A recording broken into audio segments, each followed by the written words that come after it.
The feeling of entitlement is not a generational thing. In fact, it's not a racial thing or a sex thing or a creed or sexuality thing. It's a human thing. In fact, everyone feels entitled to something. Hey everybody, I am Taylor from Beard vs. Geek, where I show you it is okay to be a man and a geek at the same time. Today, we're having a little bit of a man-to-man, and we're talking about entitlement. Right now, I'm an employee of the state of Oregon. Basically, my job is to see if people qualify for different entitlement programs and to manage their cases. Now, in this, I deal with a lot of disabled people, a lot of elderly people, and one of the things that I notice is a problem with entitlement. Not just with people of my generation and younger, but with people who are in their 40s, 50s, 60s, 70s, 80s, 90s, and even almost 100 years old.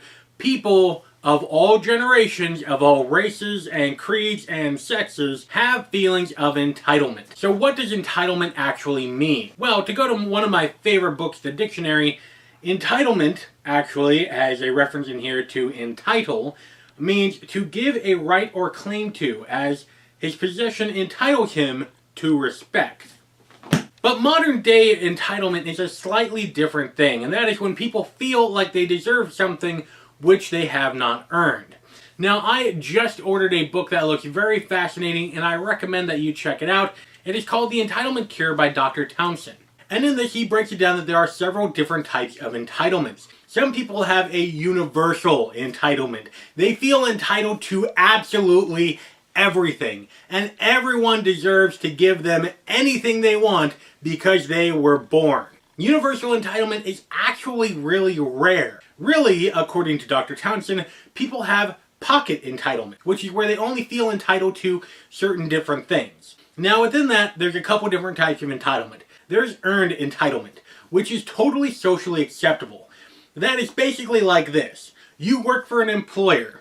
The employer says, I will pay you this amount of wage for performing this job. I will give you this benefits for performing this action.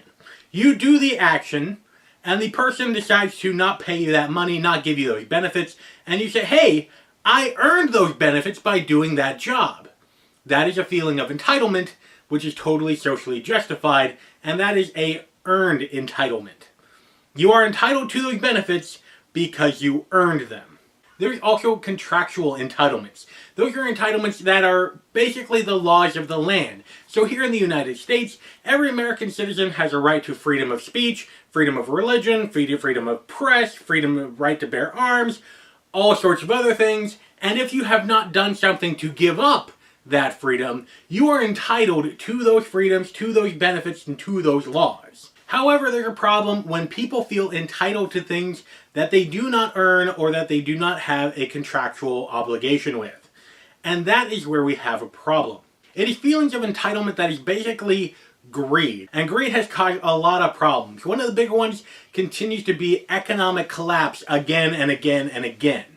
Every depression, every housing bubble, and every stock market crash is basically around greed. And that feeling of entitlement is greed at its most personal. That sense that you deserve something because you were born or because you want it is just plain wrong. When you're born into this world, you have very few things that are actually entitled to you. You have contractual entitlements. That's it.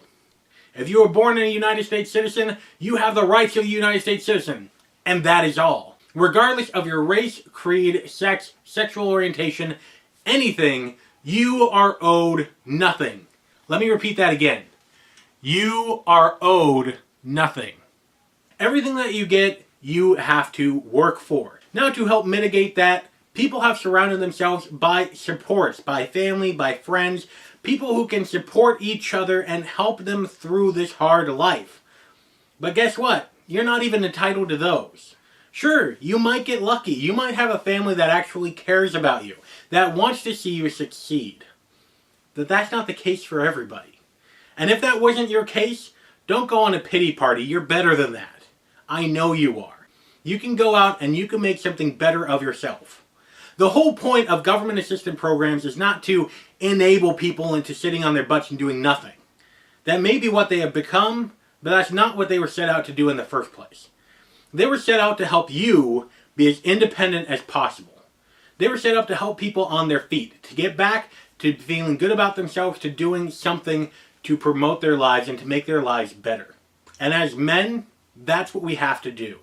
We need to set aside our universal entitlements.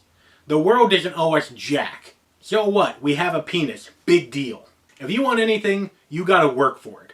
And people who help you along the way, you are not entitled to their help. Be grateful for their help. Because they don't have to help you. They want to see you succeed. So the appropriate response to that is saying thank you. And the next time they need help and you are in a place to give it, give them that help. Everybody needs help at some point in their lives, but not everyone is entitled to help. And those who are able to help and that actually do is fantastic. And it should be treated as a gift. And the appropriate response should be thank you, not give me more. Commonly in today, people are talking about entitlement, about the entitled millennial generation, about white privilege, black privilege, male privilege, female privilege, all sorts of different things. But in the end, no one is entitled to anything but contractual entitlements. You are not entitled to having a $1 billion job. You are not entitled to making $15 minimum wage working at McDonald's. You are entitled to the rights of the country that you are a citizen of. And if you work for something, you are entitled to the benefits of what you work for. Let me know in the comment sections down below of what help you have received and how you are grateful for that help. I am personally grateful for all the help that my family has given. They are amazing, they are very supportive, and I am very grateful to them for all the help that they have given. And if you like this video, go ahead and subscribe. Great videos are coming out every week where I show you it is okay to be a man and a geek at the same time. You can also check out these great manly and geeky videos right over here. Because after all, if the women don't find you manly, they should at least find you geeky. And until next time, don't go shaving on me.